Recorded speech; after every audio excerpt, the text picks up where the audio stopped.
नमस्कार, capital TV का खास शो यूपी का दंगल देख रहे हैं आप। मैं हूं आपके साथ पूजा। आज यूपी के दंगल में बात करेंगे 3 अहम खबरों की। पहली खबर, चुनाव से पहले लाल टोपी की एंट्री पर जबरदस्त बवाल की। पीएम मोदी के लाल टोपी वाले बयान के बाद अखिलेश हर दिन लाल टोपी पर अलग अलग बयान दे रहे हैं। अब अखिलेश ने कहा है कि लाल रंग हनुमान जी का है और बीजेपी को सता रहा है लाल टोपी का डर। तो वहीं दूसरी खबर सीएम योगी के बड़े बयान की। मथुरा में सीएम योगी आदित्यनाथ ने अखिलेश सरकार पर आरोप लगाते हुए कहा कि पहले की सरकार में कब्रिस्तान की बाउंड्री पर धन खर्च किए जाते थे और अब की सरकार में तीर्थों पर खर्च होता है धन। तो वहीं तीसरी खबर, यूपी विधानसभा चुनाव के लिए प्रियंका गांधी ने 100 कैंडिडेट के नाम फाइनल कर दिए हैं, जिसमें 60 महिला का नाम शामिल है। और इन्हीं 3 बड़ी खबरों पर चर्चा करेंगे आज के अपने इस खास शो में। चर्चा के लिए हमारे साथ स्टूडियो में मौजूद हैं कैपिटल टीवी के editor in chief doctor Manish Kumar. Doctor साहब, बहुत बहुत स्वागत है। धन्यवाद। अब तो यूपी के चुनाव में लाल टोपी पर जबरदस्त एंट्री हो रही है। लाल टोपी को लेकर अखिलेश यादव हर दिन नए नए विवरण दे रहे हैं। अब उन्होंने हनुमान जी के रंग के साथ लाल रंग का कंपेयर कर दिया है। देखिए, भारतीय जनता पार्टी जाल बिछाती है और अखिलेश यादव उसमें फंस जाते हैं।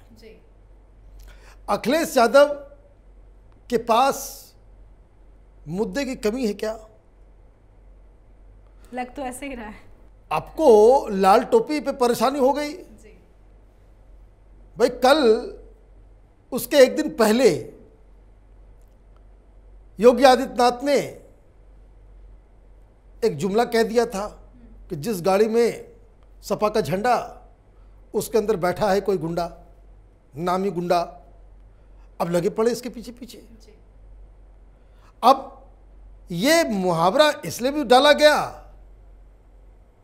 कि ये बात कोई और नहीं, वो आरएलडी जिनके साथ इनका गठबंधन चल रहा है, जयंत चौधरी के पिताजी के द्वारा दिया गया वो जुमला था।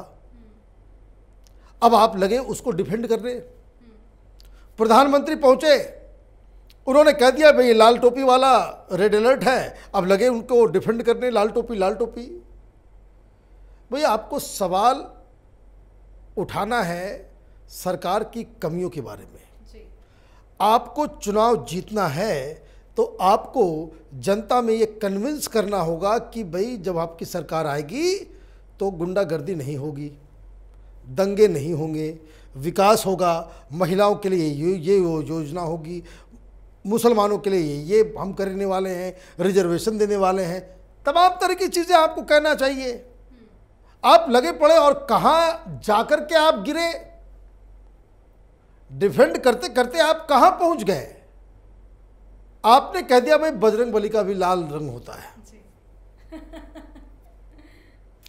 मतलब ये आपको तो ये लोग खींच के ला रहे हैं कि हिंदू मुसलमान पे आओ, पीछे पीछे ये कह देंगे कि हमने देश माने यूपी की जनता के लिए हमने ये किया ये किया ये किया ये किया ये किया। और पॉलिटिकल नैरेटिव जो है वो अपने हिसाब से वो तय कर देंगे। आप वहां चले गए बजरंगबली के पास पहुंच के जी। भाई, ये दोनों चीज कैसे होगा? आप जिन्ना जिन्ना भी कहो, जिन्ना को महान भी बताओ और बजरंगबली के पुजारी भी बन जाओ। पब्लिक इतनी बेवकूफ नहीं है। आपके पिताजी बजरंग दल के ऊपर गोली चलवाएं और आप बजरंगबली के भक्त बन जाओ, कैसे चलेगा जी? लोग तो पूछेंगे कि भाई यही अब हिंदू मुसलमान करना है समाजवादी पार्टी को ही, तो नाम बदल लो। पॉलिटिक्स आप ये वैसे ही है कि ब्राजील वाले को आप कहें कि चलो आप फुटबॉल मैच खेलते हैं तुम्हारे साथ जी। तो हार निश्चित है। और ब्राजील वाला हमें कहे कि भाई हिंदुस्तान से कि भाई चलो भाई क्रिकेट मैच खेलते हैं, तो वो जीत पाएगा क्या? नहीं जीत पाएगा। आपकी जो महारत है, आप जिस खेल के चैंपियन हो, वो चैंपियनशिप जो है वो हाथ से चला जा रहा है। सोशल इंजीनियरिंग, ओबीसी वोट, मुस्लिम वोट, बजरंगबली का नाम लोगे, मुसलमान जाकर के वोट दे आएंगे, ओवैसी को पता भी नहीं चलेगा। अब ये जो पूरा जो डिस्कोर्स है इसका मतलब क्या है? भारतीय जनता पार्टी ट्रैप बिछाती है, ये ट्रैप में फंस जाते हैं और ट्रैप इनको वही दिया जा रहा है कि आप हिंदू मुसलमान के उस डिबेट में फंस जाओ। आप कितनी भी कोशिश कर लो, आपने रिस्पॉन्ड किया नहीं कि ये आपके लिए गले का फंदा बन जाएगा। अब यही चीज हो रहा है कि आपको लाल टोपी का दूसरा जवाब आप देते, उसका जवाब खाकी पैंट से हो सकता था, संघ का काला टोपी हो सकता था, कुछ और भी हो सकता था। आप पहुंच गए बजरंगबली। हंस रहे होंगे बीजेपी वाले भी कि भाई कहां से ये लोग, कौन लोग इनकी स्ट्रेटजी बना रहे हैं कि इस तरह से तो पासा रोज फेंका जाएगा, रोज वो इसी चक्कर में वो फंस जाएंगे। जी बिल्कुल सर, अब दूसरी खबर पे आ जाते हैं। योगी आदित्यनाथ ने अखिलेश सरकार पर जमकर हमला बोला है। उन्होंने एक बयान दिया है कि पिछली सरकार में कब्रिस्तान पर पैसे खर्च किए जाते थे, अब उनकी सरकार में तीर्थयात्रियों इनमें खर्च किया जा रहा है। मैंने कहा कि बीजेपी वाला वो जाल बिछाते हैं, अब इसमें फंसेंगे। ये आज की खबर है, मालूम चलेगा कि कल इसके ऊपर कब्रिस्तान के ऊपर जो है फिर वो उनका कुछ बयान आ जाएगा। मुख्यमंत्री कहाँ? मुख्यमंत्री है मथुरा में। मथुरा को लेकर के ऑलरेडी टेम्परेचर अप कर दिया गया है। रोज टेलीविजन पे डिबेट चल रहा है कि भाई ये जो मथुरा में कृष्ण जन्मभूमि है इसको लिबरेट करना है, उसको जो है आज़ादी दिलानी है, औरंगजेब के कुकृत्य को अंडन करना है। ये तो बात चली रही है।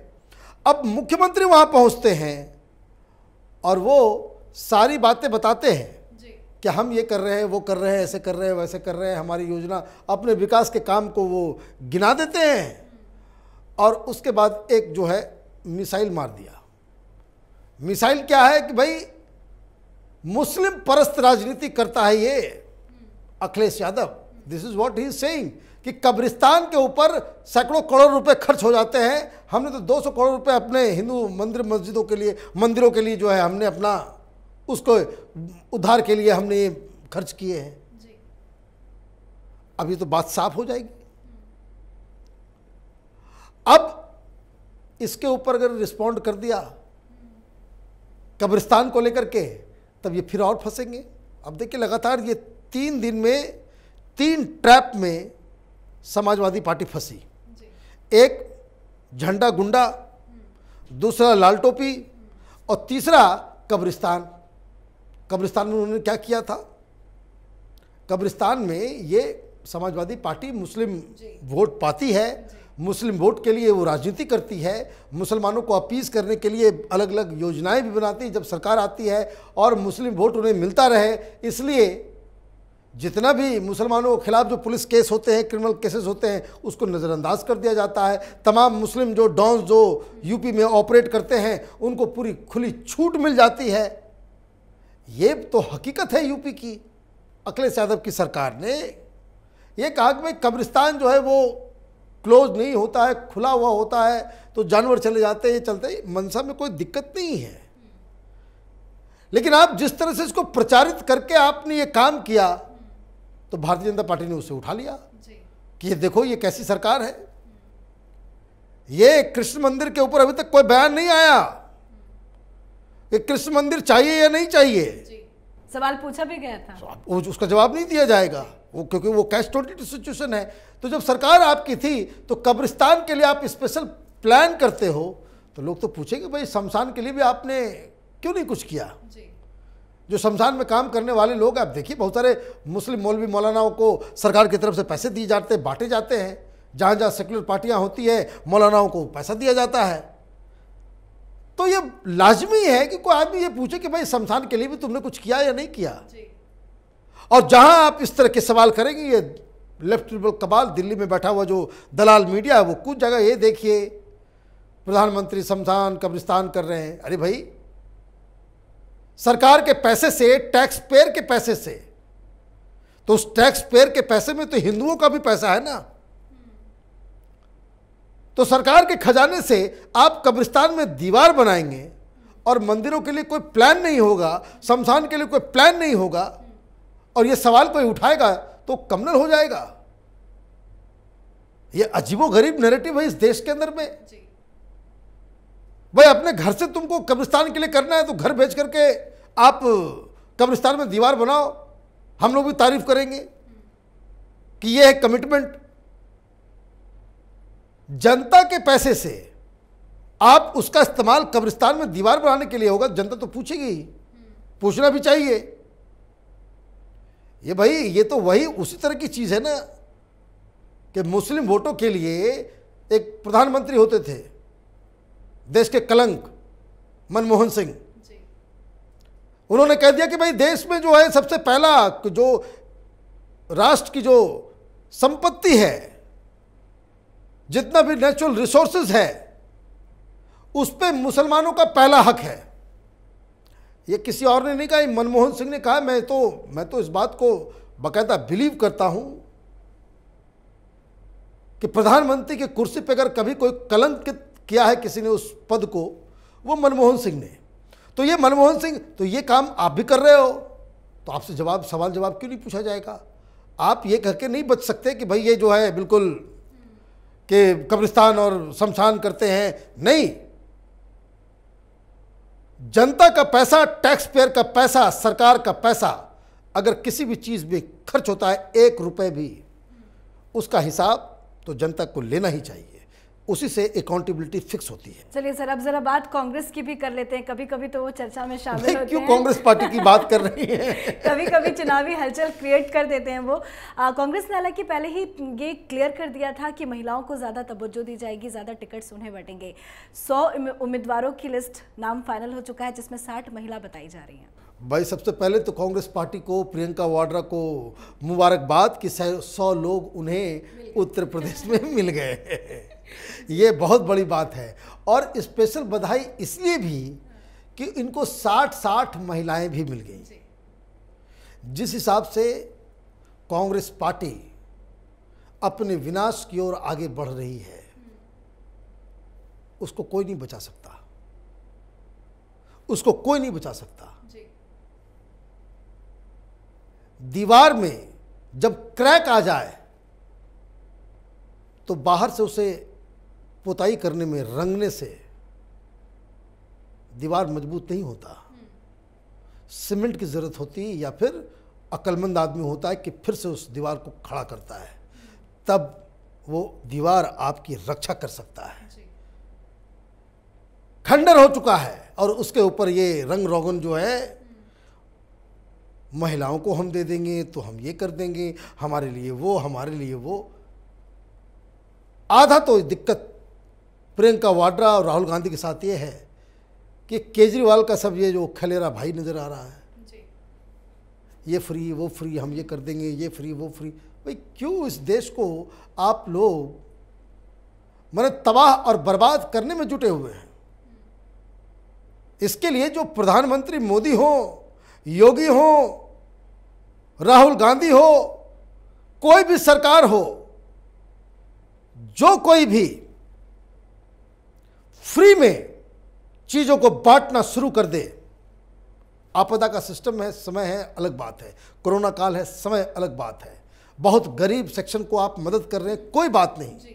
लेकिन ऑन हाउस आप माने एक तरफ से सबको, मिडिल क्लास को भी, इसको भी वोट की राजनीति को सामने रख के आप नेशनल रिसोर्सेज को का बंदरबाट करना चालू कर दें वोट की खातिर। वैसे नेताओं से सतर्क रहने की जरूरत है, क्योंकि ये लोग इंडिया को लैटिन अमेरिका में कन्वर्ट कर देंगे। इस तरह के लोग हिंदुस्तान को उस रास्ते लेकर के चले जाएंगे जिस रास्ते पाकिस्तान हिंदुस्तान को देखना चाहता है, चीन देखना चाहता है। जो दुश्मन लोग होंगे वही हिंदुस्तान को उस रास्ते में लेकर के जाएंगे कि जहां वोट की कीमत लगे 1000 रुपये। देखिए केजरीवाल ने पंजाब में कह दिया कि सारी महिलाओं को 1000 रुपये देंगे। भाई पैसे कहां से लाओगे? पैसे कहां से लाओगे? तुम्हारा कमाया हुआ पैसा है। तो ऐसे नेता जो फ्री फंड में लोगों को बांटने के लिए वो इस तरह का लॉलीपॉप दे, जनता को इमीडिएटली रिजेक्ट कर देना चाहिए था। एक तुरंत इस तरह के लीडर्स को रिजेक्ट करने की आवश्यकता है, क्योंकि वो प्रॉमिसेस कर रहा है आपके पैसे पे।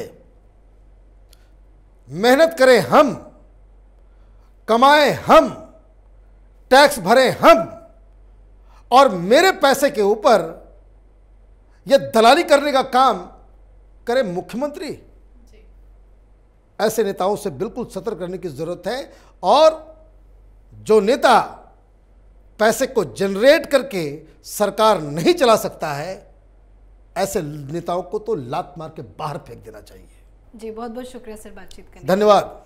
तो चुनाव नजदीक है, ऐसे में हर पार्टी अपने अपने उम्मीदवारों का नाम फाइनल करने की तैयारी में है। कांग्रेस ने यूपी के चुनाव में 40% महिलाओं को टिकट देने का वादा कर रखा था। ऐसे में कांग्रेस ने अपने 100 उम्मीदवारों की पहली लिस्ट फाइनल कर ली है, जिसमें से 60 महिलाओं के नाम है। तो कौन सी पार्टी का उम्मीदवार किस पर भारी पड़ेगा, ये आने वाले वक्त में ही पता चलेगा। आज के इस खास शो में बस इतना ही। उत्तर प्रदेश से जुड़ी तमाम बड़ी खबरों के लिए देखते रहिए कैपिटल टीवी उत्तर प्रदेश। नमस्कार।